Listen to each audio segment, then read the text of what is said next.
Hello and welcome to the Capitol Report on NTD Television. I'm Steve Lance. A new whistleblower allegation, this time about retaliation at U.S. Customs and Border Protection, or CBP. This as the Biden administration claims border encounters have dropped due to their new immigration policy, though some are challenging that data. NTD's Melina Wisecup reports from Capitol Hill. Melina, first, tell us about the Oversight Committee's probe into the Customs and Border Protection.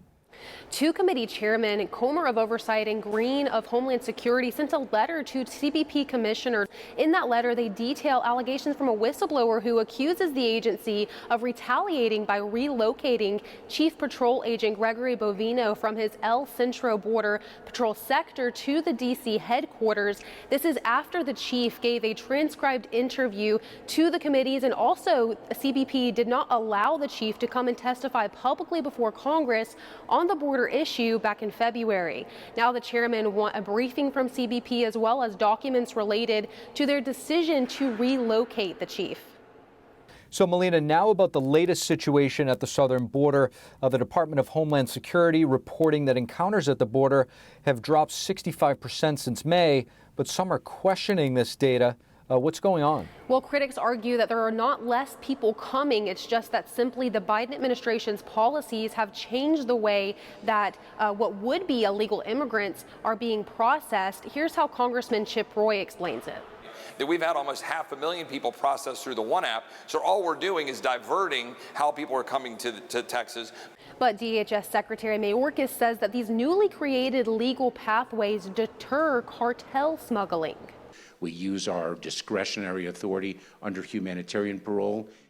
We have sought to disincentivize people from taking that dangerous journey. And Democrats defend this, saying that policies like this are what's needed in the current geopolitical atmosphere. The world is economically devastated. But Republicans are sticking to their point of view that Secretary Mayorkas has lost operational control of the border. Some Republicans have filed articles of impeachment against Mayorkas to remove him from office. Others want to cancel his salary. Reporting from Capitol Hill, Melina Wisecup, NTD News. And the Biden administration escalating its involvement in regulating AI as top tech companies vow to cooperate. NTD's Iris Tao brings us more from the White House. Announcing new actions today, President Biden says the U.S. must guard itself from the threats of artificial intelligence. We'll see more technology change in the next 10 years, or even in the next few years, than we've seen in the last 50 years. But we must be clear-eyed and vigilant about the threats of emerging technologies that can pose, don't have to, but can pose to our democracy and our values. The White House announced on Friday that 7 leading AI companies, including Google, Microsoft, Meta, and OpenAI, have all agreed to make sure that their AI products are safe before releasing them. And as part of the new pledge, these companies will also have to make it easier for users to determine if an image, a video, or a text was generated by AI instead of humans.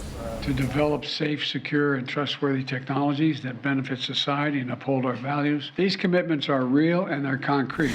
But even with the new pledge, President Biden says there still needs to be new laws to regulate the fast-evolving technology. And we're going to work with both parties to develop appropriate legislation and regulation.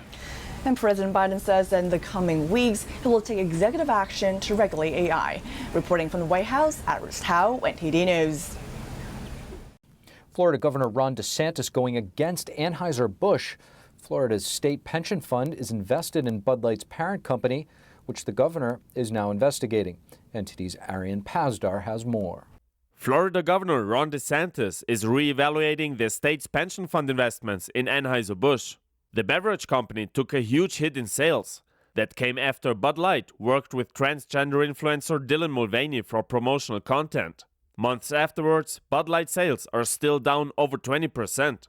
DeSantis now says the company violated legal responsibilities to its shareholders. Companies are supposed to aim for maximum profit. DeSantis alleges Anheuser-Busch put ideological motivations before profit. The governor sent a letter to the pension fund's interim director, writing, "We must prudently manage the funds of Florida's hardworking law enforcement officers, teachers, firefighters, and first responders in a manner that focuses on growing returns, not subsidizing an ideological agenda through woke virtue signaling." DeSantis told Fox News that the fund already took a hit due to the drop in Bud Light sales. Watch. Well, we had over $50 million worth of InBev stock in the pension. Of course, Florida's pension fund's about $180 billion. So it's a pretty big endeavor, but it has absolutely hurt teachers. It has absolutely hurt other pensioners. DeSantis is now considering taking legal actions against Anheuser-Busch. Meanwhile, political experts are speculating DeSantis is rebooting his campaign. That's because the governor keeps trailing far behind former President Trump in the polls. Reports came out this week saying his campaign let go a few staffers. According to NBC, voters might see the changes in the way he campaigns, for example, attending smaller events in order to save money, and sitting down for interviews with a wider range of national media outlets. Ariane Pastar, NTD News.